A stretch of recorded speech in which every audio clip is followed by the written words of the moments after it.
Hey, good evening, guys. So glad you are joining me tonight. So, if you noticed, I did not go live Saturday and Sunday, and that's because I did my 30 days in a row. And so now we're just kind of still trying to figure out how we're going to do this next aspect of this. We wanted to keep going live. People really enjoyed it. I really enjoyed it. But we're still trying to figure out how to structure it. So we are going to take the weekends off, give me a little bit of space and time to be with the family.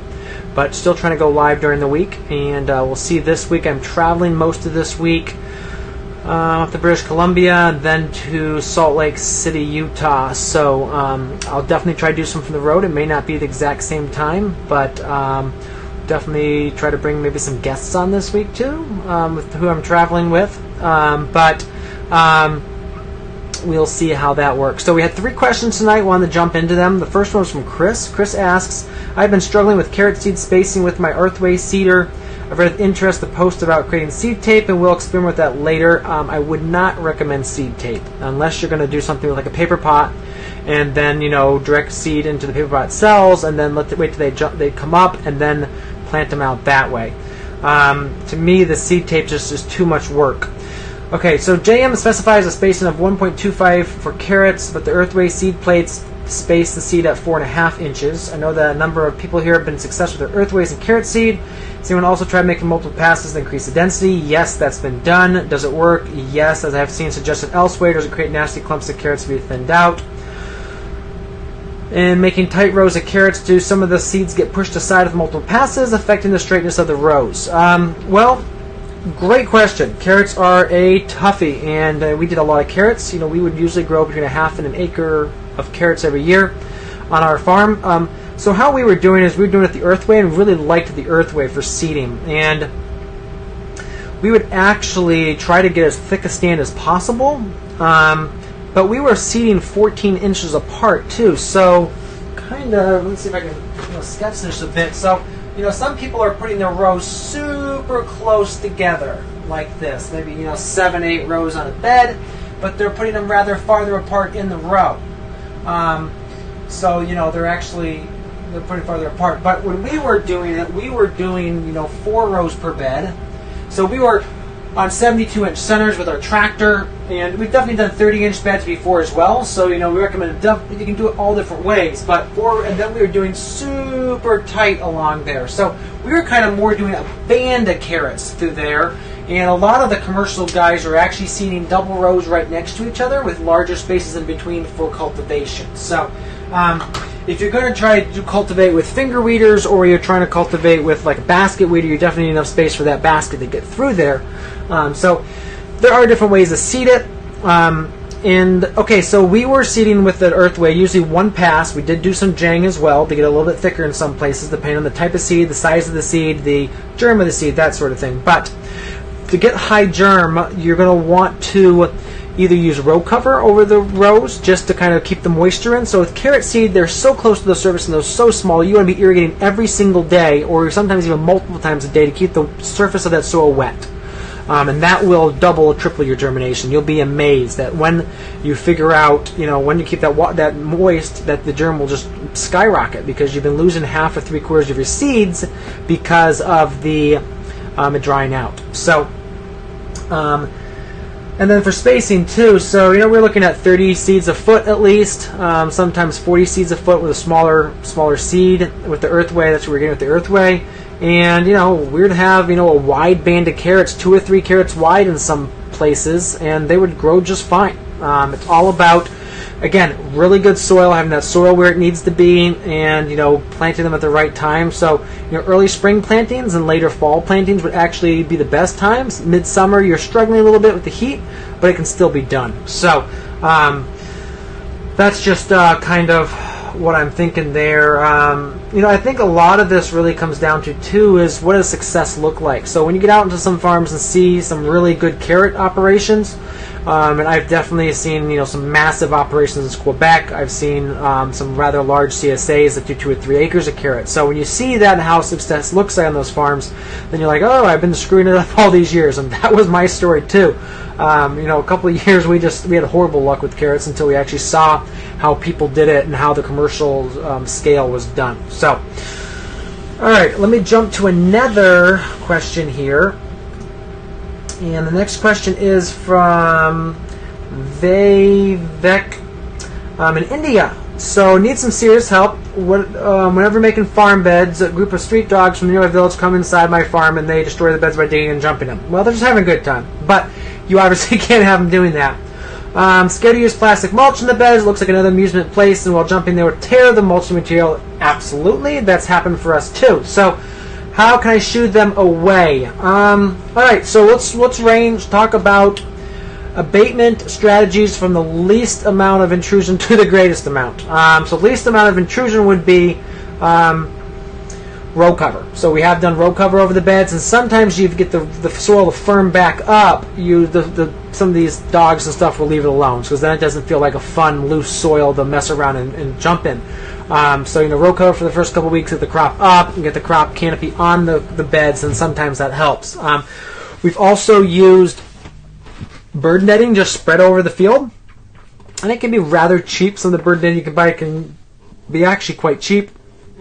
And what that does is they walk over it and it really can't mess with the soil, so they give up. Another thing I've seen done is actually take the Horton Nova, which is like the bigger spacing used for like flowers and stuff, and actually string it around your fields level with just stakes on the inner and out. And what that creates is a you can walk over it really easily, but dogs get their paws going through it and find it can be a little bit challenging. That's a lot of work, though. Instead of that, I would really just recommend a fence around there, and you can do either non-electric, 4 foot, or you could do electric, and 2 wires of electric would actually work out really well. And if you baited that electric fence, and for dogs, it's super easy to bait. I mean, anything that smells, canned dog food, anything that smells, fishy or even dead, they're going to go for and try to eat and lick off that fence, and then they're going to be out of there. So that, to me, would be the easiest way, even 1 or 2 hot lines around it. Kind of moving up would be a more serious fence. One thing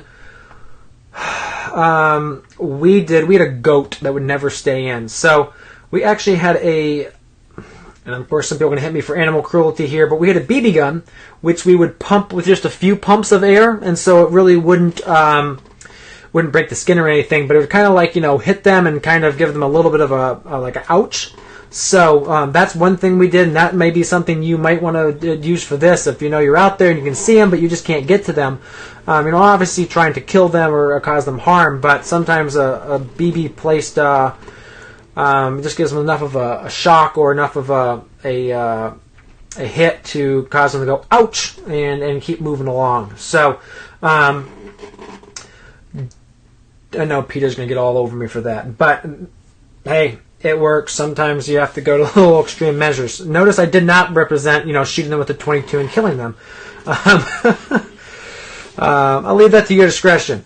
All right, so the third question is from Rob. And Rob asks, farmer's market waste question. Trying to weigh the pros and cons of selling at market or other direct selling options of my farm business plan. How much of your product would you estimate is wasted, thrown away when you sell at market? I'd like to figure a general average. I'm sure a lot of you well-established growers sell out, but what was your level of waste at the beginning? Thanks. Well, great question, Rob. It really comes down to market channel assessment, too. So, what channels are you selling at your farm, and what's the efficiency of them, too? So, we sold wholesale, we sold retail, we sold farmers markets, and we really kind of had all different metrics for them. So, for us, wholesale was lower on our priority list because they weren't going to guarantee to buy that product, and if you get a guarantee wholesale account, they're going to buy X amount of product every week, that's great, but you also have to make sure you produce over that, because if you undershort them some weeks, they'll probably be a little upset. So that's one of the problems with that kind of sales. For us, farmers market, we always try to have 10% extra at the stand, and the reason for that is we always wanted our stand to look beautiful at the end of the market. And so even when we were, a large farm there, 12 years, and we were moving, $3,000 to $4,000, even $5,000 worth of product every week, we still would be taking home between $300 and $600 worth of product because we wanted the stand to still look good at the end of the day. So we would, if we sold out, to me, that was a disappointment because I probably could have brought extra product and still sold it. And I'll tell you why that is because when you get down to that last little bit in the table, no one's really buying it because they realize, well, that's been picked over a couple times already. It's not, the freshest. But still have a little bit of a pile there and still stuff looks good, you're still going to keep your customers coming right up to the last couple minutes of the market and buying. So, always think about where you can take product into a market. So one thing we would do is we had a couple of restaurants that we said, hey, our normal price of salad makes X. We know you're not going to pay X, but if we sell it to you for Y, and only at the end if we have it at the end of farmers markets, and then you do a farmers market special salad, we'll give it to you at X price. And then they list on the menu and that kind of stuff. So if you have a chef that will do that flexibility, that's a great place to be. But to me, bringing stuff home, giving it to the local soup kitchen, using it for ourselves, or even donate it to other people in the community. Or look, at the end of the market, we would use those crops to trade with, and we walked home with all sorts of bread and yogurt and meats and eggs and flowers and that kind of stuff, which we normally would never want to spend the money on to purchase. So one channel that's low in waste, CSA is pretty good, but the problem with CSA too is that you have to grow enough to have sales for something too. So if you have a 100-member CSA and don't do like a free choice CSA, don't have a mixed CSA, then you always have to have 100 or something. It's just a little more challenging. Now there's all sorts of CSA strategies to get around that, and maybe I should do a master class on that. So if you'd like us to do a master class on just CSAs and how those work, definitely feel free to put a comment below, and we'll try to get one of those going in the next week or so. All right, so we will see you all tomorrow, hopefully at some point. Again, I'll be traveling all the day, so not sure where my internet will be and what we'll have, but looking forward to catching up again. And feel free to leave us a comment below. And if you're interested in us doing a little bit more on the market channel assessment and how we kind of differentiate between different channels and what we want to spend our money on, and where we want to put our resources to, comment below, and we will try to tackle that. All right, you all have a good night, and I don't think I mentioned this at the beginning of the day, but I just put my daughter down before I came down here, and I gave her my toothpaste instead of her toothpaste. So I put the toothpaste in her mouth, she started brushing, and then she just started spitting and sputtering.